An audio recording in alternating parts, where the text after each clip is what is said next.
Good day mga ka-truckers! Welcome back to my YouTube channel, Oliver the Trucker. It's been a while since the last time we have made a video here at Julian Motors warehouse. So for today's video, we will be reviewing the newest light-duty truck here, which is the FAW 6-wheeler light-duty truck. So, ka-truckers, ano pang inaantay natin? Let's go!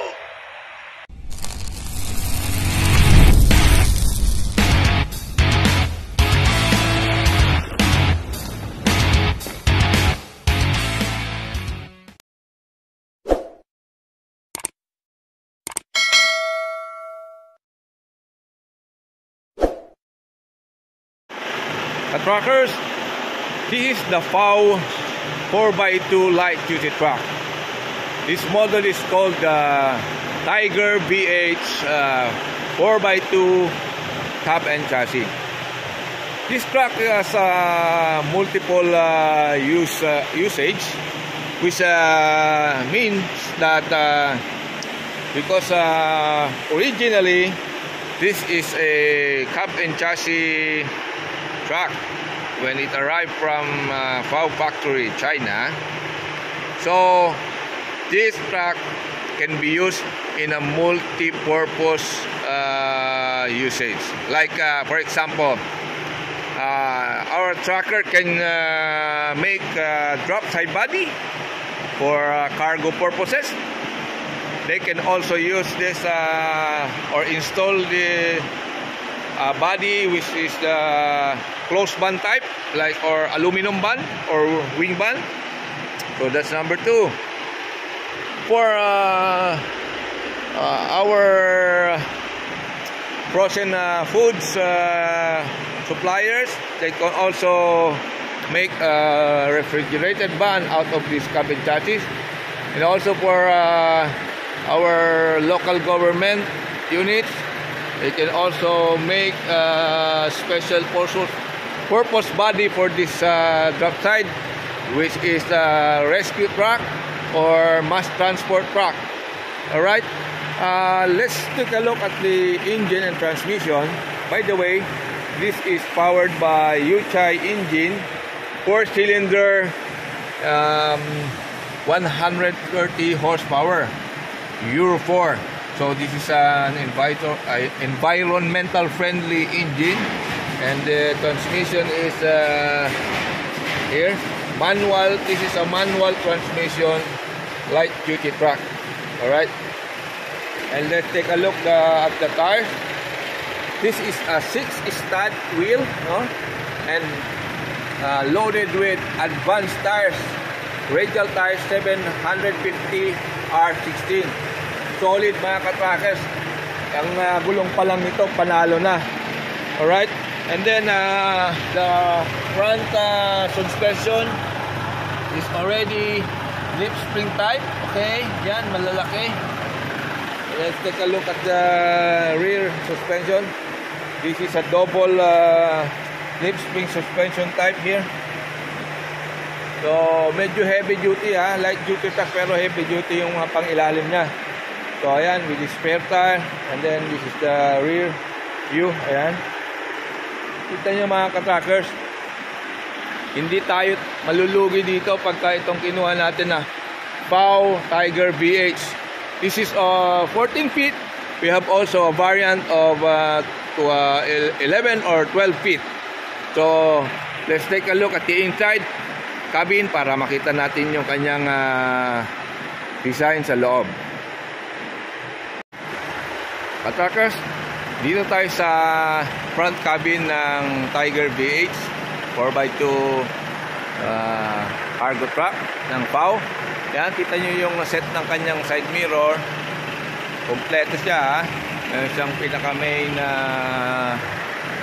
side mirror, and then meron siyang ito maliit, And then meron pa siya dito para makita natin yung pinaka ibaba ng gulong. And then this is what you call the bumper mirror. So design niya mga katrakas medyo modelo na. Modelo na. So let's see the inside cabin. And before I forget mga katrakas, before we go to the inside, eto makikita nyo mga katrakas ha, nakalip up po yung air cleaner niya. Yan, may snorkel type siya mga katrakas. So yan, safe po yan sa baha. Yan nyo, naka-snorkel type. So now, let's go inside the cabin. You can see from the door panel. Ayan. Ayan naman. Kulay gray ang kanyang side door panel. And this is the audio speaker. It has also a pocket here. And then the trackers. This is a power window, right? Okay. So ito naman, ito yung lagayan ng water sa wiper. And then it has also a, this the passenger seat. It has a cup holder. And then take a look at the seat. So 2 passenger pwede dito, no? 1 driver seat and 2 passenger seat. Maluwag po mga katrackers. So kahit dalawang painante pwede dito sa Tiger V8. And then take a look at the design of the dashboard. Alright, kita mo. Simple lang ha, pero kita mo naman medyo parang pang SUV na rin. And meron din tayo ditong U-box. So ito yung sun visor niya, malapad. And then this is the rear view mirror. This is the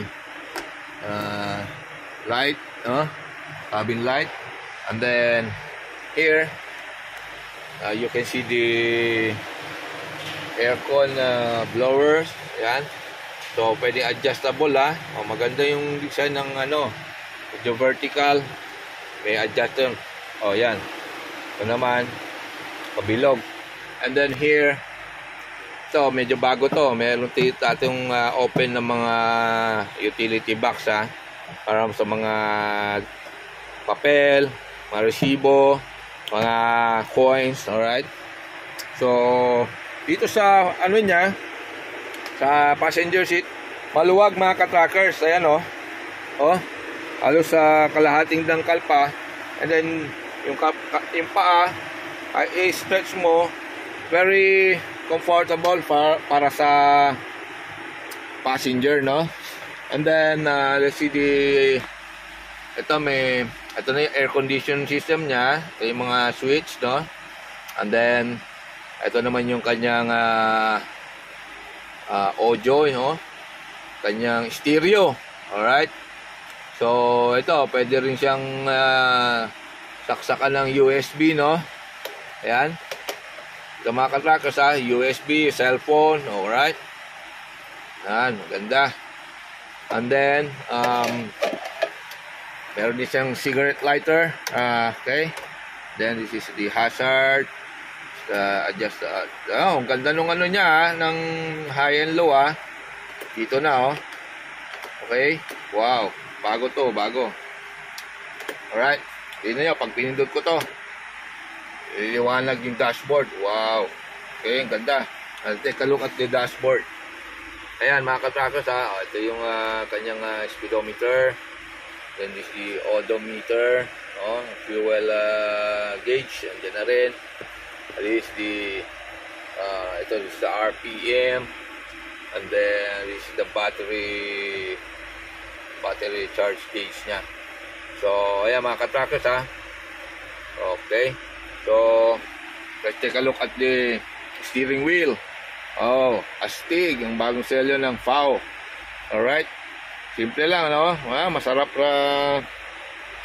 meron siyang mga grip dito. So if you're driving this, by the way, this is also a power steering light duty truck. Okay. So here we can see the shifting stick, By the way, this is a manual transmission, So may clutch siya. And then this is a 6-speed 4-cylinder engine. Okay, 6-speed transmission, 1 reverse. Alright, so and then hindi na siya naka cable brake, naka air brake tayo, and then naka maxi brake. So ayan mga ka-trackers, and then ayan, may seatbelt din siya. So dito sa likod, kita mo yung medyo wide yung kanyang rear view glass.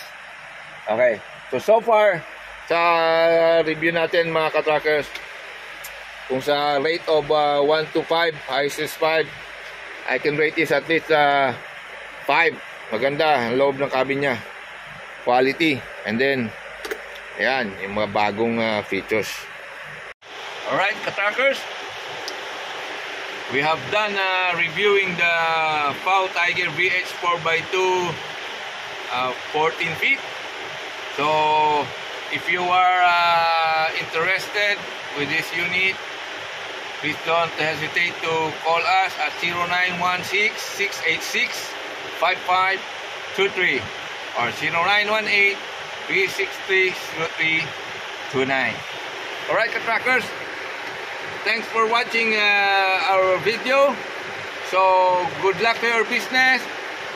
God bless.